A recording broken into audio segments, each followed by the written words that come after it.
The Three Musketeers by Alexandre Dumas. Chapter 32. A Procurator's Dinner. However brilliant had been the part played by Porthos in the duel, it had not made him forget the dinner of the procurator's wife.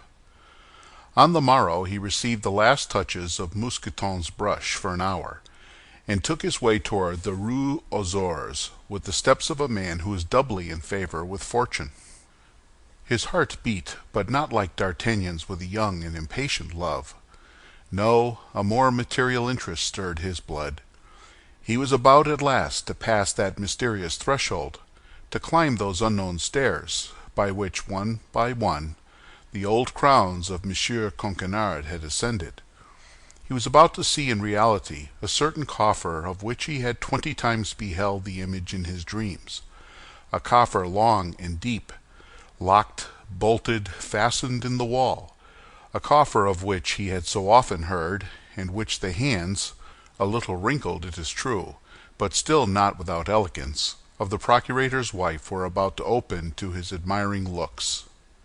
And then he, a wanderer on the earth, a man without fortune, a man without family, a soldier accustomed to inns, cabarets, taverns, and restaurants, a lover of wine forced to depend upon chance treats, was about to partake of family meals, to enjoy the pleasures of a comfortable establishment, and to give himself up to those little attentions which the harder one is, the more they please, as old soldiers say. To come in the capacity of a cousin and seat himself every day at a good table, to smooth the yellow, wrinkled brow of the old procurator, to pluck the clerks a little by teaching them Basset, Passe Dix, and Lansquenet in their utmost nicety, and winning from them, by way of fee for the lesson he would give them in an hour, their savings of a month. All this was enormously delightful to Porthos. The Musketeer could not forget the evil reports which then prevailed, and which indeed have survived them, of the procurators of the period, meanness, stinginess, fasts. But as, after all, excepting some few acts of economy which Porthos had always found very unseasonable, the procurator's wife had been tolerably liberal. That is, be it understood, for a procurator's wife, he hoped to see a household of a highly comfortable kind. And yet, at the very door the Musketeer began to entertain some doubts. The approach was not such as to prepossess people. An ill-smelling, dark passage, a staircase half lighted by bars, through which stole a glimmer from a neighboring yard. On the first floor, a low door studded with enormous nails, like the principal gate of the Grand Châtelet. Porthos knocked with his hand. A tall, pale clerk, his face shaded by a forest of virgin hair, opened the door and bowed with the air of a man forced at once to respect another lofty stature, which indicated strength, the military dress which indicated rank, and a ruddy countenance which indicated familiarity with good living. A shorter clerk came behind the first, a taller clerk behind the second, a stripling of a dozen years rising behind the third, in all 3 clerks and a half, which for the time argued a very extensive clientage. Although the Musketeer was not expected before 1 o'clock, the procurator's wife had been on the watch ever since midday, reckoning that the heart, or perhaps the stomach, of her lover would bring him before his time. Madame Coquenard therefore entered the office from the house at the same moment her guest entered from the stairs, and the appearance of the worthy lady relieved him from an awkward embarrassment. The clerk surveyed him with great curiosity, and he, not knowing well what to say to this ascending and descending scale, remained tongue-tied. "It is my cousin," cried the procurator's wife. Come in, Monsieur Porthos." The name of Porthos produced its effect upon the clerks, who began to laugh, but Porthos turned sharply around, and every countenance quickly recovered its gravity. They reached the office of the procurator after having passed through the antechamber in which the clerks were, and the study in which they ought to have been. This last apartment was sort of a dark room, littered with papers. On quitting the study they left the kitchen on the right and entered the reception room. All these rooms, which communicated with one another, did not inspire Porthos favorably. Words might be heard at a distance through all these open doors. Then, while passing, he cast a rapid, investigating glance into the kitchen, which he was obliged to confess to himself, to the shame of the procurator's wife and his own regret, that he did not see that fire, that animation, that bustle, which, when a good repast is on foot, prevails generally in that sanctuary of good living. The procurator had without doubt been warned of his visit, as he expressed no surprise at the sight of Porthos, who advanced toward him with a sufficiently easy air, and saluted him courteously. "We are cousins, it appears, Monsieur Porthos," said the procurator, rising, yet supporting his weight upon the arms of his cane chair. The old man, wrapped in a large black doublet, in which the whole of his slender body was concealed, was brisk and dry. His little gray eyes shone like carbuncles, and appeared, with his grinning mouth, to be the only part of his face in which life survived. Unfortunately, the legs began to refuse their service to this bony machine. During the last 5 or 6 months that this weakness had been felt, the worthy procurator had nearly become the slave of his wife. The cousin was received with resignation, that was all. Monsieur Coquenard, firm upon his legs, would have declined all relationship with Monsieur Porthos. "Yes, monsieur, we are cousins," said Porthos, without being disconcerted, as he had never reckoned upon being received enthusiastically by the husband. "By the female side, I believe," said the procurator maliciously.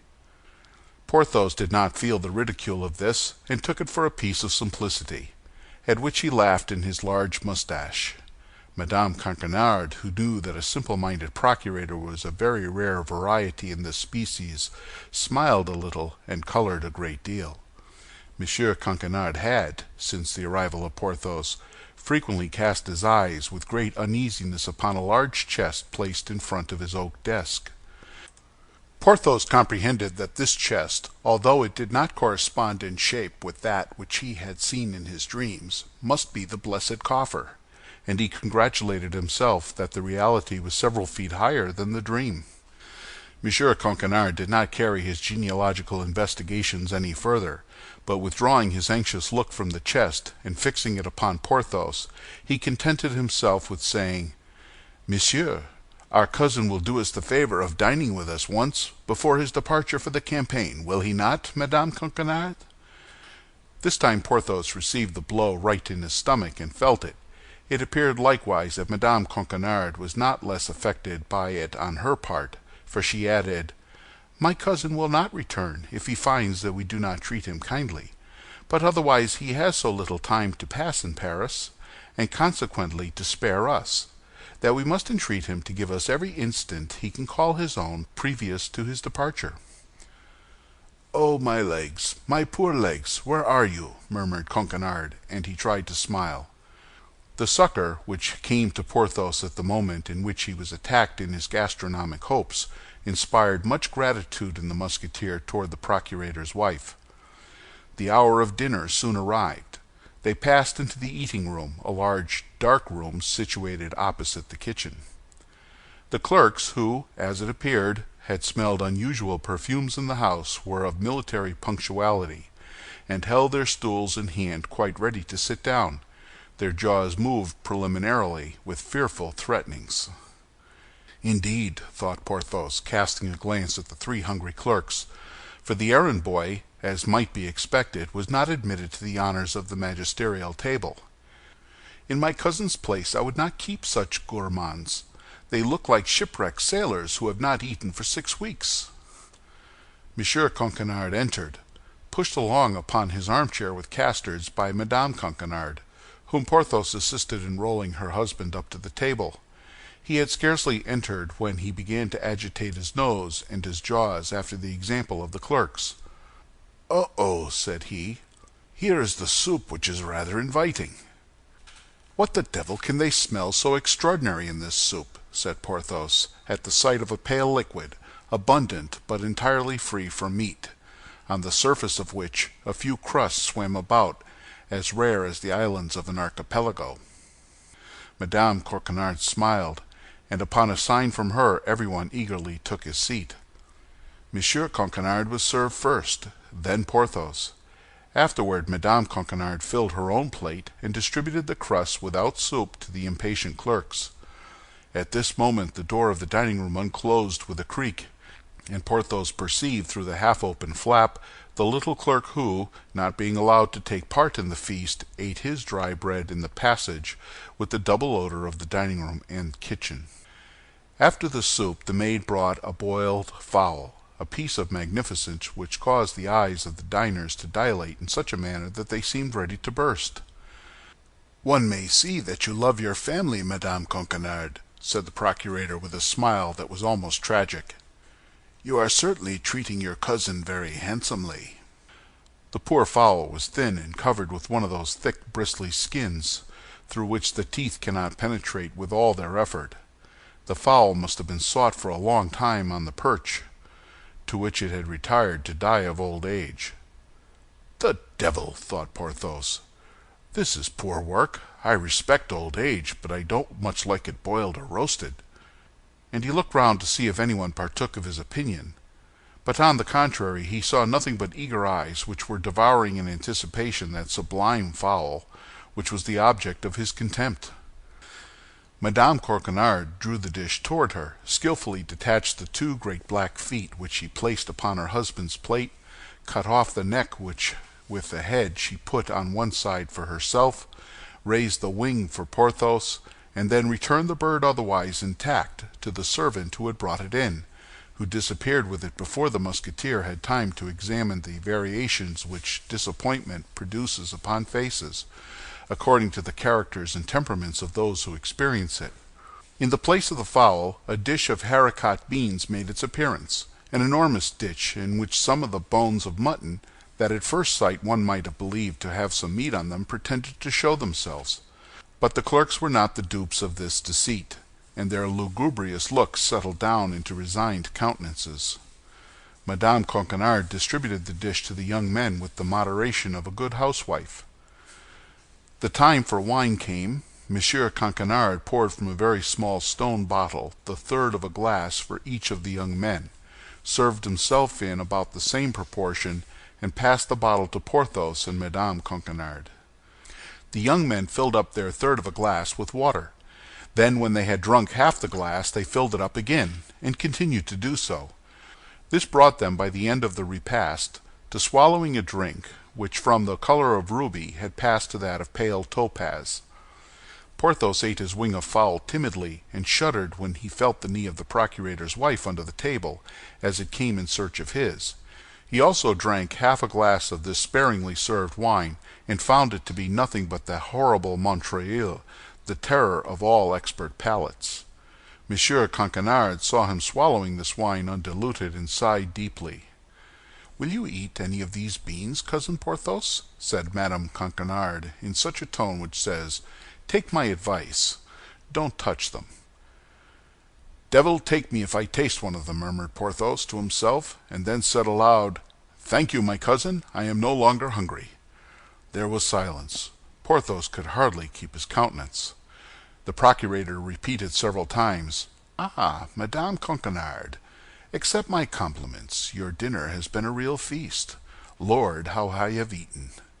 Monsieur Coquenard had eaten his soup, the black feet of the fowl, and the only mutton bone on which there was the least appearance of meat.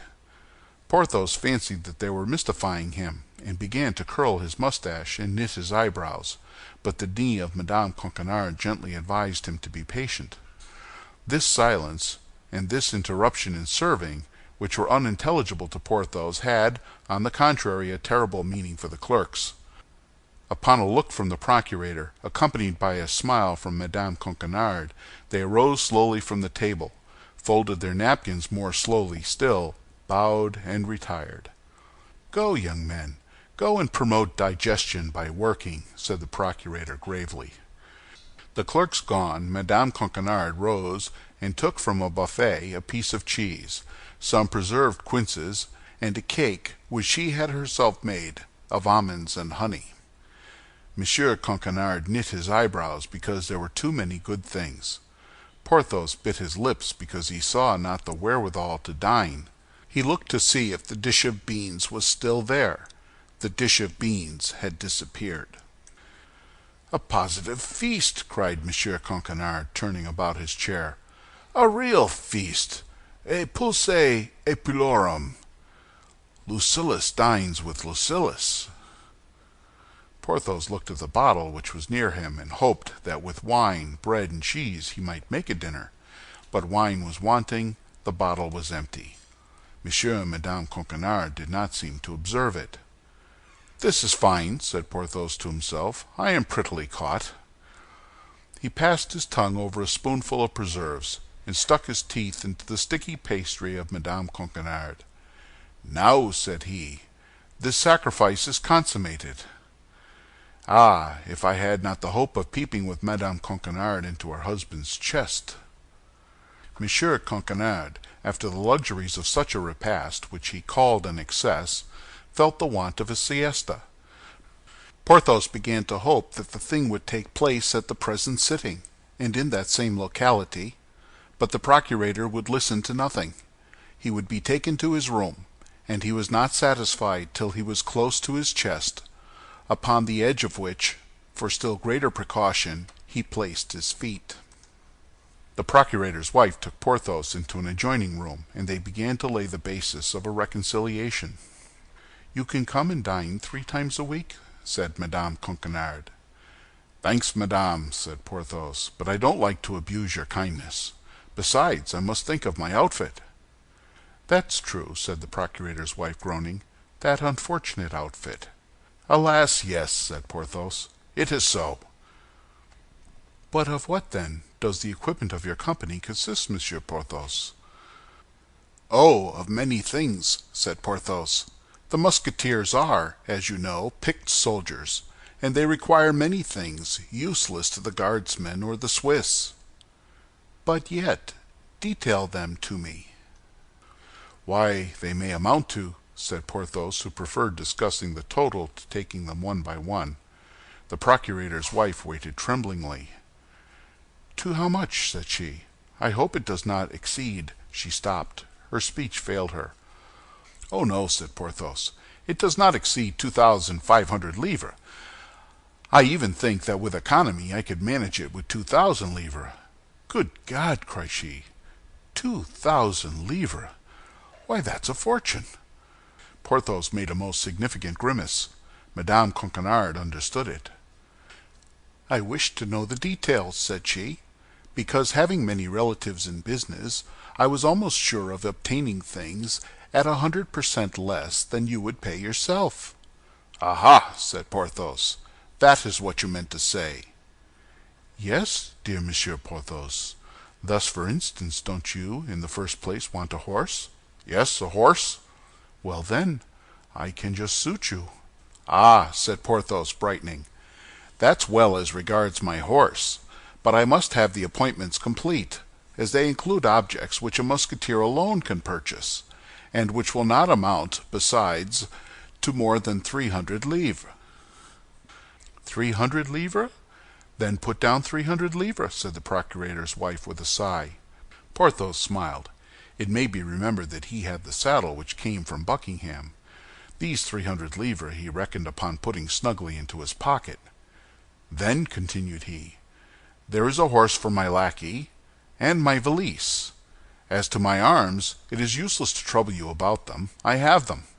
"A horse for your lackey?" resumed the procurator's wife hesitatingly. "But that is for doing things in lordly style, my friend." "Ah, madame," said Porthos haughtily, "do you take me for a beggar?"